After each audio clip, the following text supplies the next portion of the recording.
Grandma, they're going to make you sign papers tonight to take your money. I heard them practicing what to say to you, whispered my 11-year-old grandson, and his words shattered everything I thought I knew about my own family. I, a trusting grandmother who had supported them for years, sat there stunned as the pieces fell into place. The science fair celebration, the expensive dinner, the coordinated smiles, it had all been a trap.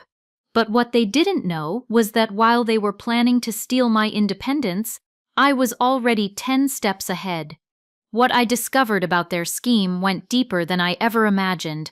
What I did next turned their own plan against them in a way that left everyone speechless. They thought they were dealing with a confused old woman. They had no idea what they'd just started. Before we continue, please leave a comment telling us where you're watching from and subscribe to Never Too Old channel. We're creating a community of incredible women who know that our best chapters can happen at any age. Now, back to the story. The phone rang at exactly 7:22 a.m. on a Thursday morning. I know because I was staring at my kitchen clock, waiting for my second cup of coffee to finish brewing. 4 years of living alone, and I still made enough coffee for 2 people. Old habits. Mom, you're going to love this. Tom's voice had that forced excitement I remembered from when he was 12 and trying to convince me he hadn't broken Mrs. Peterson's window with his baseball. I settled into my chair at the kitchen table, the same spot where Frank and I had shared breakfast for 32 years. Love what, honey? Lucas won second place in the district science fair. His solar-powered water filtration system beat out 60 other kids. That's wonderful. And it was. My grandson had been working on that project for weeks, calling me with updates about pump mechanisms and filter materials. He must be so proud. He is. But here's the thing. Tom's voice got that rushed quality it always had when he was building up to something.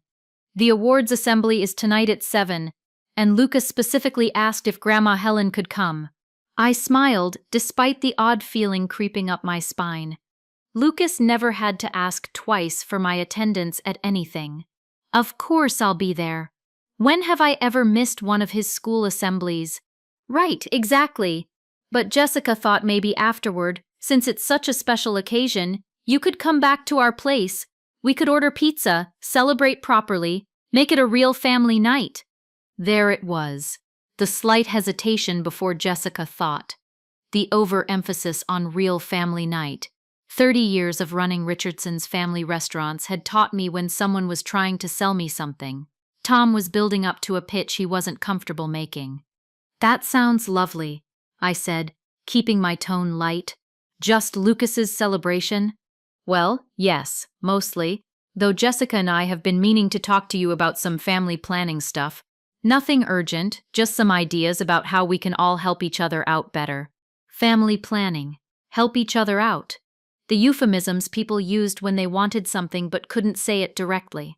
I'd heard plenty of those during my restaurant days, usually right before someone asked for a loan they couldn't repay. What kind of help? I asked. Oh, you know, just brainstorming.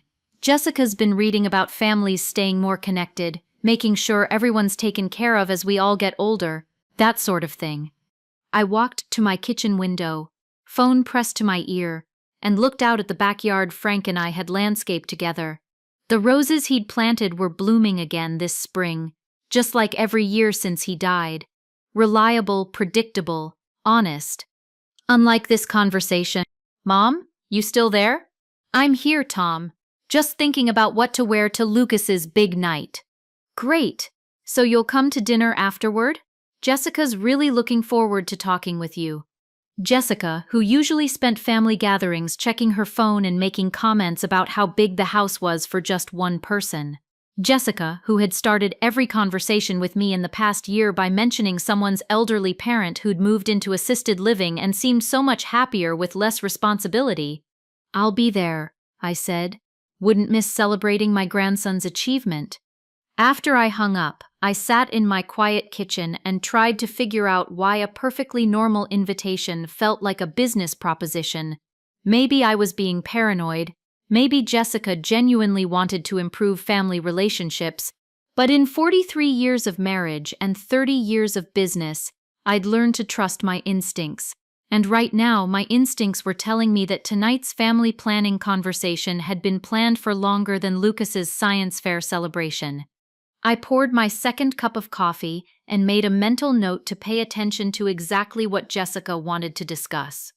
Some conversations that started with family planning ended with what's best for everyone. And in my experience, when people started talking about what was best for everyone, they usually meant what was best for them. Jefferson Elementary's multi-purpose room smelled like industrial disinfectant and the lingering traces of lunch from earlier that day. I arrived 15 minutes early, like I always did for Lucas's events, and found a seat in the third row where I could see him clearly. The room filled up quickly with parents holding phones ready to record everything. I kept mine in my purse. Some moments were better experienced than documented. Tom and Jessica arrived exactly at 7, scanning the room until they spotted me. Jessica's smile looked different tonight, brighter, more deliberate. She wore the burgundy dress she saved for occasions when she wanted to make a good impression. "Helen, you look wonderful," she said, settling beside me with unusual enthusiasm. "That color is perfect on you." Since when did Jessica comment on my clothes? In 12 years of marriage to my son, she'd never once mentioned what I was wearing, but tonight she was studying me like I was wearing something particularly interesting instead of my usual Thursday cardigan. Tom sat on my other side, fidgeting with his tie. "Great turnout, huh? Lucas is going to be so excited to see you here." Where else would I be? I kept my voice warm, but I was watching both of them from the corner of my eye. They kept glancing at each other, quick little looks that felt coordinated. The principal stepped up to the microphone and began calling names. When Lucas walked across the stage to accept his certificate, my heart swelled with genuine pride. His grin was enormous, and he waved directly at me from the stage. "He's gotten so tall," Jessica murmured. "Growing up so fast. It makes you think about the future, doesn't it? How quickly things change." An odd comment for a proud mother moment, but I nodded politely. "He's becoming quite the young scientist." "Exactly," Tom jumped in, "which is why Jessica and I have been talking about making sure he has every advantage. The best schools, college planning, all of that. It takes resources." Resources. Another euphemism. I was collecting quite a few tonight. After the ceremony, Lucas bounded over to us, his certificate clutched in both hands. "Grandma, did you see? Mr. Harrison said my filtration system could actually help people in places where they don't have clean water." "I'm so proud of you," I said, pulling him into a hug. "Your grandfather would have been amazed by what you built." For just a moment, Lucas's expression shifted. Something flickered across his face. Worry, maybe guilt. But Jessica's hand landed on his shoulder immediately. "Lucas, why don't you go find your teacher and thank him? Grandma Helen is coming to our house for a celebration dinner." The boy looked between his parents and me, then nodded slowly. "Okay, I'll meet you by the car." As he walked away, I noticed his shoulders seemed tense for a kid who'd just won a major award. But before I could think too much about it, Jessica was talking again. "We thought we'd order from that pizza place you like, Helen. Make it special. And it'll give us a chance to really talk about those family ideas I mentioned to Tom." She kept touching my arm while she spoke, the same way our best waitresses used to touch customers' arms when they wanted bigger tips. The comparison bothered me more than it should have. "That sounds lovely," I said, "though I hope I'm not keeping you from your usual Thursday evening routine." Tom laughed too loudly. "What routine? We cleared the whole evening just for this, didn't we, Jess?" Jessica nodded eagerly. "Absolutely. Tonight is all about family, about making sure we're all looking out for each other." Looking out for each other? As we walked toward the parking lot, I found myself counting euphemisms. Tom and Jessica were working hard to make something sound appealing without actually saying what it was. I had a name for that kind of sales technique. The soft sell. And in my experience, people only used the soft sell when they knew you wouldn't like the hard truth. Tom and Jessica's house always felt too big for 3 people.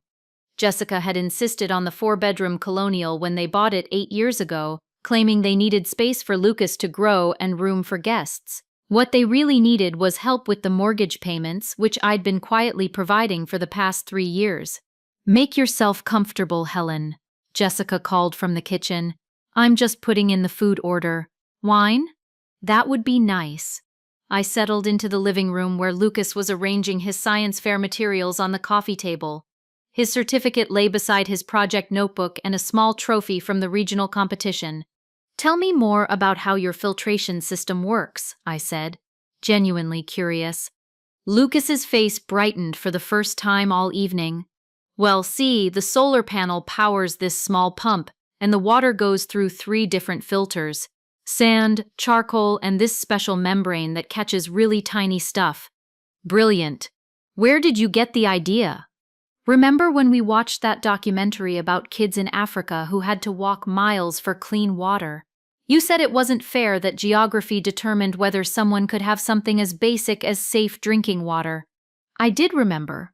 We'd been having one of our weekend movie afternoons, just the 2 of us.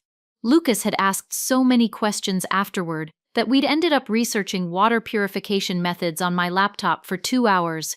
"So you decided to do something about it," I said softly. "I wanted to build something that could actually help." His voice dropped. "Not just win prizes." There was something in his tone, a heaviness that didn't belong in an 11-year-old's voice. Before I could ask about it, Tom appeared with a glass of white wine. "Here you go, Mom. Jessica will be right out. She's just finishing up some paperwork for tomorrow's appointments." Paperwork on a Thursday night? Jessica worked part-time showing houses, and most real estate appointments happened on weekends, but I took the wine and smiled. "No rush. Lucas and I are having a fascinating conversation about water purification." Tom sat down across from us, his own wine glass already half empty. He kept glancing toward the kitchen, then back at me, like he was waiting for something. "Dad?" Lucas's voice was quiet. "Could you go check if Mom needs help with the food order?" Tom hesitated. "She's fine, buddy. Why don't you tell Grandma about your next science project?" "Actually," Lucas said, standing up suddenly, "I want to show Grandma my room. I've been working on some new experiments." "Maybe later, Lucas," Tom said quickly. "Grandma and Mom and I need to have some adult conversation after dinner." Lucas looked directly at me, and I saw something in his eyes that made my chest tighten. Fear, worry, and underneath that, a kind of desperate urgency. "I really want to show her now," he said, his voice stronger.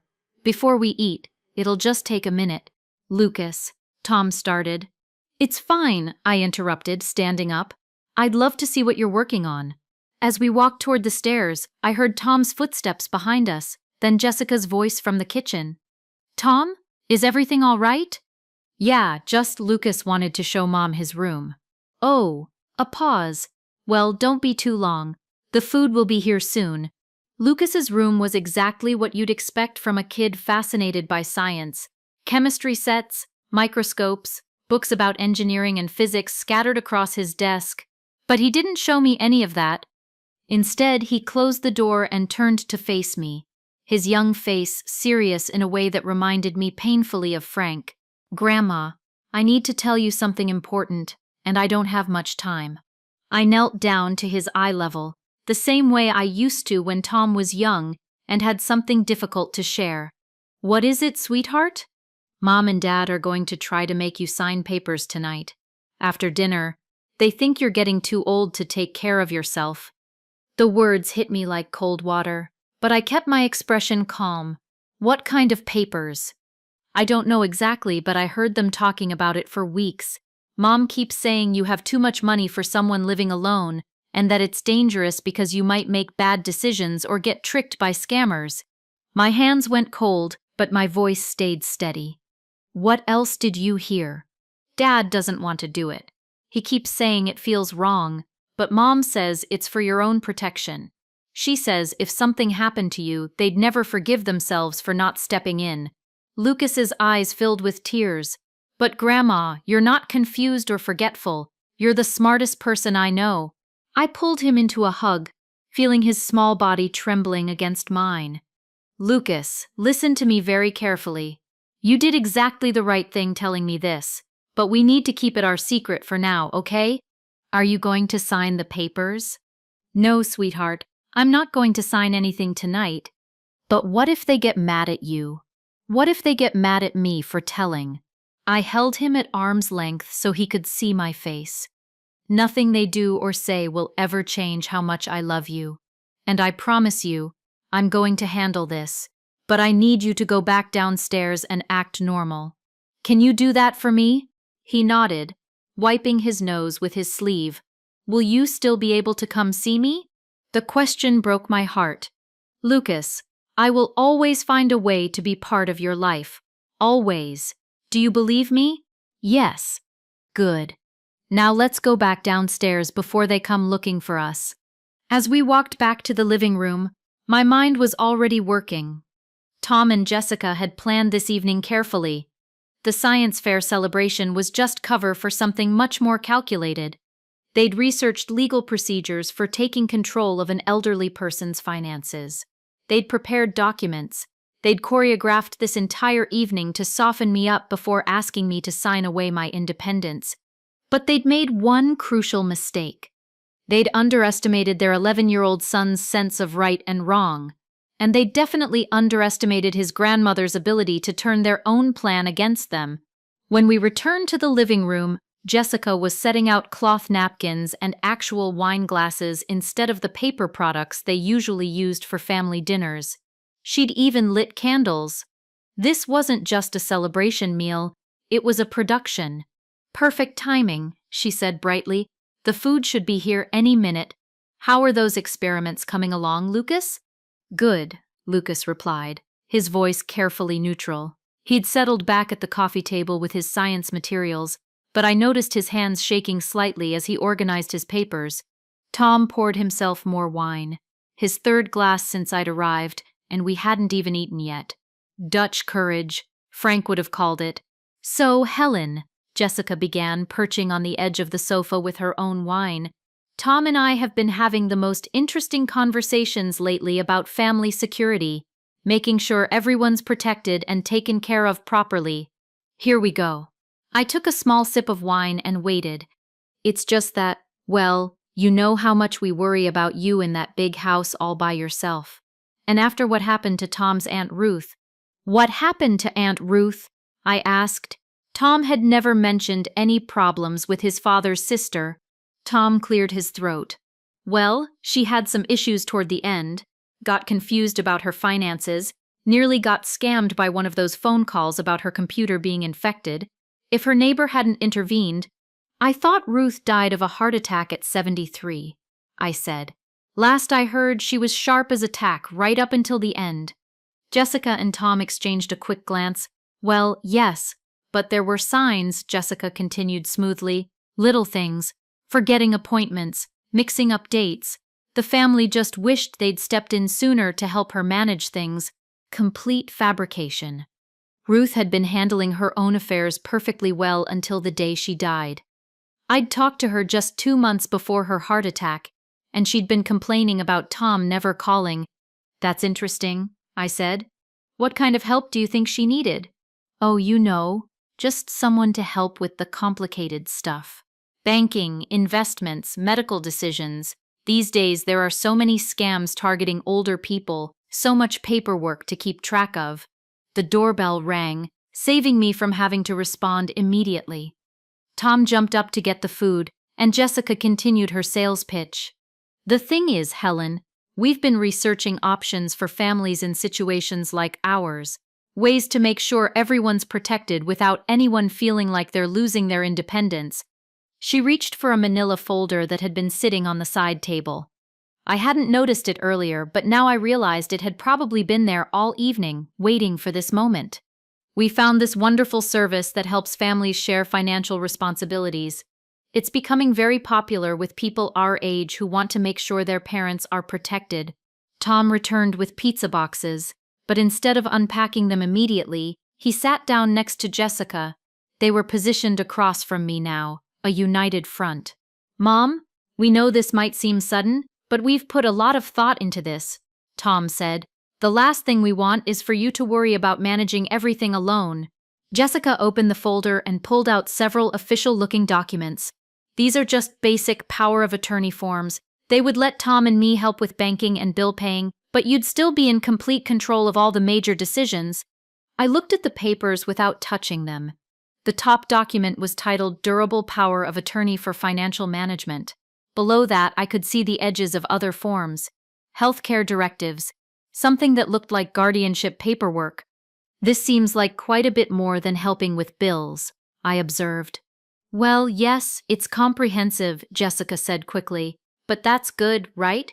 Better to have everything covered in one set of documents instead of having to do more paperwork later. Later. When I was actually incapacitated, she meant. When I wouldn't be able to refuse. What exactly would these papers allow you to do? I asked. Tom shifted uncomfortably. Just basic stuff, Mom. Paying bills, talking to doctors if you were ever in the hospital, making sure your investments were being handled properly.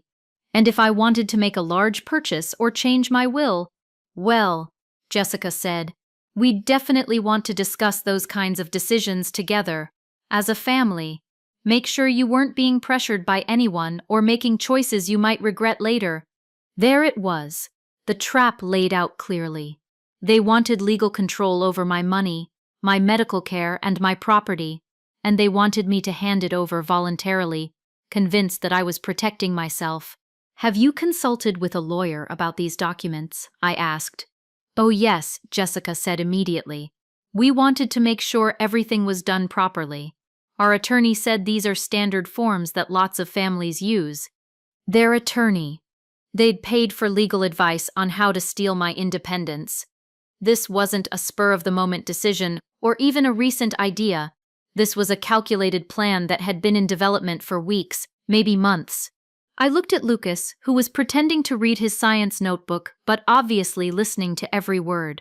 His face was pale, and he kept glancing between his parents and me with an expression that broke my heart. This is a lot to take in, I said finally. I'd need time to think about it. Of course, Tom said, relief evident in his voice. Take all the time you need. But Jessica leaned forward, her smile a little more strained. Though Helen, our attorney, did mention that it's better to handle these things sooner rather than later, before any issues arise that might complicate the process. Before I became genuinely incapacitated and they'd have to go through the courts to get what they wanted. Before they had to prove I was actually incompetent instead of just convincing me to sign documents while I was still legally capable. What kind of issues? I asked innocently. Oh, just the normal things that happen as we get older. Memory problems, confusion about finances, that sort of thing. If we wait too long, the courts might have to get involved, and that's so much more complicated for everyone. Courts, legal proceedings, public scrutiny of their motives. That's what they were trying to avoid. I see, I said. And you've thought this through completely? Both of you? Tom nodded, but his hands were clenched in his lap. We just want what's best for you, Mom. And what's best for our family, Jessica added. Making sure Lucas has the security he deserves, that we can all help each other without worrying about bureaucracy getting in the way. Lucas. They were using their own son as justification for stealing from his grandmother, the grandson who'd risked their anger to warn me about this exact conversation. Well, I said, setting down my wine glass, this has been very enlightening. These documents look quite comprehensive. I think I need to take them home and review them carefully with my reading glasses. My eyes aren't what they used to be for fine print. Jessica's smile tightened slightly. Oh, I could read through them with you right now. Help explain anything that seems confusing. That's sweet of you, but I really need my good glasses for legal documents. And honestly, all this talk about finances has given me a bit of a headache. I touched my temple lightly. Would you mind terribly if I took the pizza to go? I think I need to lie down with an ice pack. The effect was immediate. This was exactly what they'd been hoping for. Signs that I was becoming frail, easily overwhelmed by complex decisions. Of course, Helen, Tom said, jumping up with obvious relief. Let me get you a to-go container. Are you sure you'll be okay driving? Jessica asked, her voice dripping with false concern. Maybe Tom should follow you home. just to make sure you get there safely. I'll be fine, I said firmly. It's just a headache, not a medical emergency. But I let them fuss over me as Tom packed up pizza slices and Jessica gathered the legal documents into a neat stack. They were practically vibrating with satisfaction, thinking their confused, overwhelmed elderly mother was taking their trap home to sign in private. Take your time reviewing everything, Jessica said, pressing the folder into my hands. But don't wait too long. Our attorney said it's really better to handle these things promptly. Their attorney. Still pushing urgency. Still trying to rush me into signing before I could think clearly or get independent advice. I understand, I said, giving Lucas one last hug. Be good for your parents, sweetheart.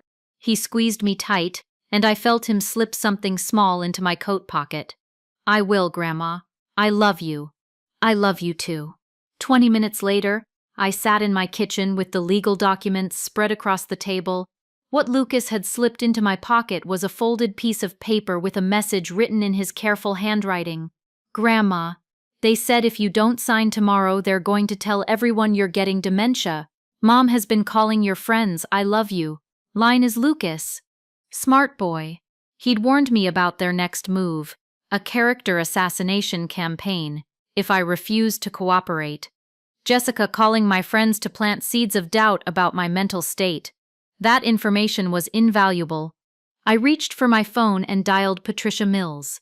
27 years of friendship meant she'd take my call at 9:30 p.m. Helen, is everything all right? Patricia, I need legal help. Tom and Jessica want me to sign power of attorney documents. They've been planning this for weeks. Bring those documents tomorrow morning. I'll clear my schedule. Next, I called Richard Blake, my banker. Richard, has anyone been asking about my accounts recently? Actually, yes. Your son came in 2 weeks ago asking about managing a parent's finances. 2 weeks ago. While I was completely unaware they were researching how to steal my independence. I want security flags on all my accounts immediately. No access without my direct authorization. Consider it done. As I reviewed their documents, I found something that made my blood run cold. Buried in the stack was a petition for emergency guardianship with my name as the allegedly incapacitated person. They weren't just asking me to sign over control. They were preparing to have me declared legally incompetent whether I agreed or not. The phone rang. Tom's name on the caller ID. Hi, Mom. How are you feeling? Do those documents make sense? I know legal language can be confusing. Always pushing the narrative that I was becoming incompetent. Actually, Tom, what's this guardianship petition for? Silence. Then, that's just precautionary, in case of medical emergencies. Another lie. I'm reviewing everything with my attorney tomorrow. Your attorney? Mom, that seems unnecessary. Lawyers just complicate family matters. After I hung up, the truth hit me. If I refused to sign, they'd file that guardianship petition. They could claim I was paranoid, refusing reasonable help, making irrational decisions. Tom and Jessica weren't just trying to steal my money. They were prepared to destroy my independence and my relationship with Lucas to get what they wanted. Tomorrow, I'd start building my defense. But tonight, I realized I was still underestimating just how far they were willing to go. Friday morning at 9 a.m., Jessica called. Helen, how are you feeling today? Any better? Much better, thank you. Wonderful. So you've had time to review those documents? Tom and I are hoping to get everything finalized today. Actually, Jessica, I've decided not to sign them. The silence stretched so long, I thought the call had dropped.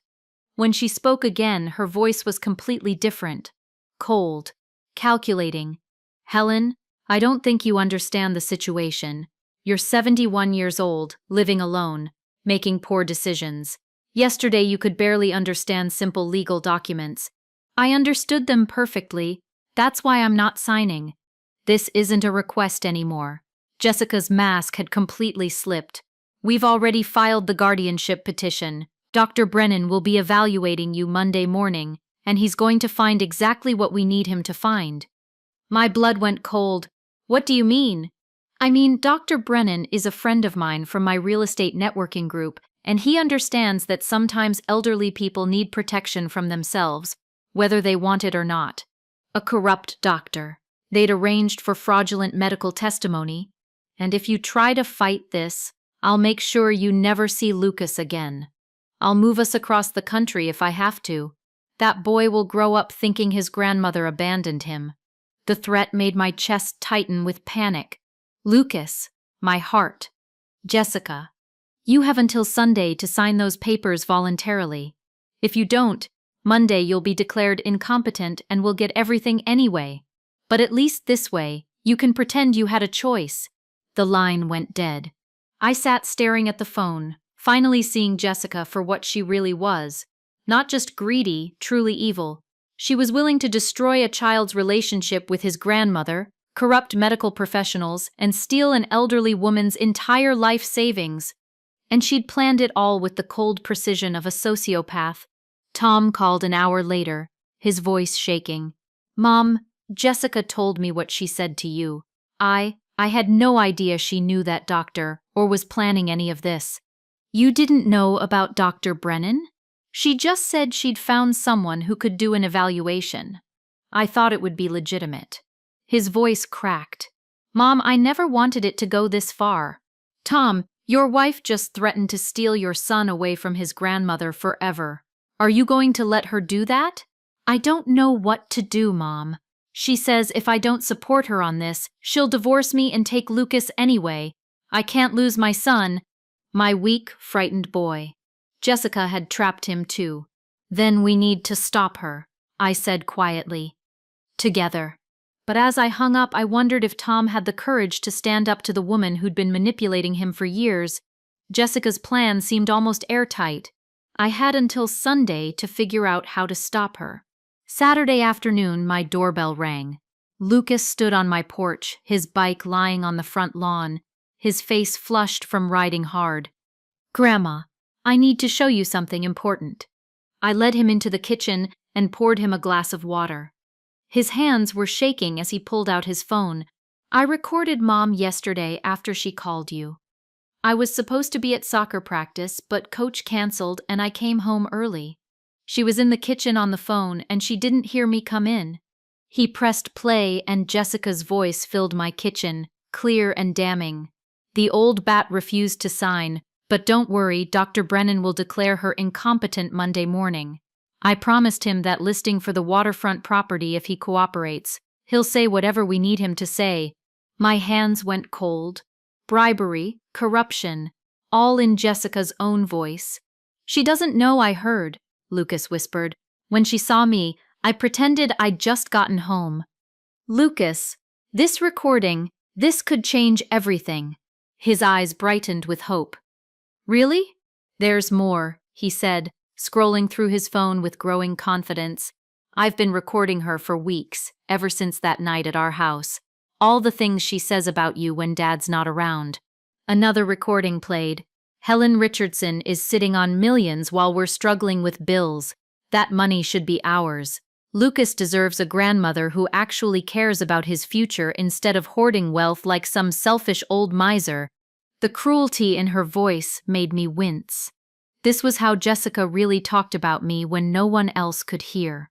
"And this one's from last week," Lucas said, his voice getting stronger as he realized how important his evidence was. Jessica's voice again. "Tom's too weak to handle his own mother. He keeps saying he feels guilty, but someone has to protect this family's interests. I'll have to do it myself if he won't step up." "She's been planning this forever, hasn't she?" Lucas asked, looking up at me with eyes too old for his 11 years. "Yes, sweetheart. She has. I want to help you stop her, Grandma. What she's doing isn't right." I knelt down to his level, the same way I had in his bedroom that first night. "Lucas, are you absolutely sure about this?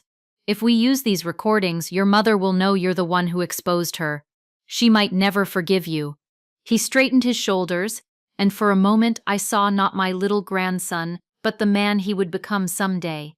"She's the one who betrayed our family first. She was going to take you away from me forever. It might change everything between you and your parents." "Good," he said firmly. "Maybe Dad will finally see who she really is." I pulled him into a fierce hug, feeling the weight of his courage and the pain of what this would cost him. "You're the bravest person I know, Lucas Richardson. I learned it from you," he said simply. Sunday morning, I called Patricia. "We need an emergency hearing tomorrow." "And Patricia, we have evidence that's going to blow this case wide open." As I hung up the phone, I looked at Lucas, who was carefully saving his recordings to a backup file, methodical and determined. Tomorrow, we'd find out if an 11-year-old boy's courage was enough to stop his mother's greed. Monday morning at the courthouse, Patricia introduced Lucas to Judge Martinez. "Your Honor, this young man has evidence that will completely change this case." Jessica sat across the courtroom with her attorney, looking confident. She dressed conservatively, playing the concerned daughter-in-law, trying to protect her elderly mother-in-law. Tom sat beside her, but I noticed he wouldn't meet my eyes. "Your Honor," Jessica's lawyer began, "we're here because Mrs. Richardson's family is genuinely concerned about her declining mental state. She's becoming paranoid, refusing reasonable help, and making erratic decisions about her finances." Judge Martinez nodded. "I'll hear from the petitioners first, then Mrs. Richardson can present her defense." Dr. Brennan took the stand, wearing his professional demeanor like armor. "Based on my preliminary assessment, Mrs. Richardson shows signs of age-related cognitive decline. She's suspicious of family members trying to help her, which is common in early-stage dementia." "Have you actually examined Mrs. Richardson, Doctor?" Judge Martinez asked. "Well, no, but her family's reports indicate clear patterns of confusion and poor judgment." Patricia stood up. "Your Honor, I'd like to play some recordings that directly contradict Dr. Brennan's testimony." The first recording filled the courtroom. Jessica's voice promising Dr. Brennan the waterfront property listing in exchange for declaring me incompetent. Dr. Brennan's face went white. Jessica's lawyer whispered urgently in her ear.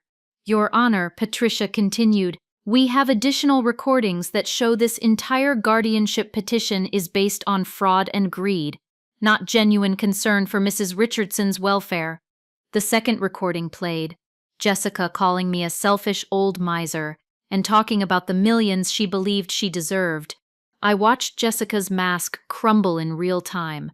Her composed expression twisted into something ugly as she realized her own words were destroying her. "Where did you get these?" Jessica demanded, standing up despite her lawyer's attempts to quiet her. "Your son recorded them," I said quietly. Jessica spun around to stare at Lucas, who was sitting in the front row behind me. "You little traitor. After everything I've done for you." "Mrs. Richardson," Judge Martinez said sharply, "please control yourself." But Jessica was beyond control now. "You have no idea what it's like supporting a family while she sits on millions. Lucas deserves better than scraps from his grandmother's table." "Jessica, stop talking," her lawyer hissed. "No, I'm tired of pretending. She's a selfish old woman who—" "That's enough." Judge Martinez's voice cut through the courtroom like a blade. "Dr. Brennan, you're dismissed. I'm referring this matter to the medical board for investigation." Dr. Brennan fled the courtroom. "As for this guardianship petition, it's dismissed immediately. Mrs. Richardson, you're clearly competent to manage your own affairs. Mrs. Jessica Richardson, you'll be hearing from the district attorney's office regarding charges of conspiracy and attempted fraud." Jessica's lawyer was already packing his briefcase, distancing himself from his client's meltdown. Outside the courthouse, Tom finally approached me. "Mom, I'm so sorry. I should have stopped this weeks ago." "Why didn't you?" "Because I was scared. Scared of losing Lucas if I stood up to her. Scared of being alone." He looked broken. "I let fear make me weak. What happens now? I'm filing for divorce, and I'm going to fight for custody of Lucas." "After what happened in there, after those recordings," Tom shook his head. "A judge will see that Jessica isn't fit to raise our son." Tom's voice grew stronger. "I want to be the father he deserves, and the son you raised me to be." Lucas ran over and hugged both of us. "Is it really over?" "It's over," I said. "You did it, sweetheart." 6 months later, Jessica had pled guilty to fraud charges and received 18 months probation. Dr. Brennan lost his medical license. Tom had won full custody of Lucas, and they'd moved into a small apartment across town. For the first time in years, my son seemed to be finding his backbone. Every weekend, Lucas came over to work on science projects. Yesterday, while helping me plant new roses in Frank's garden, he said, "Grandma, I'm glad we're a team." "Me too, sweetheart, me too." So, that's my story. I'd love to hear what you think. Should Tom have stood up to Jessica from the beginning, or do you understand why he was too scared to protect his own mother? Let me know in the comments and subscribe for more stories like mine.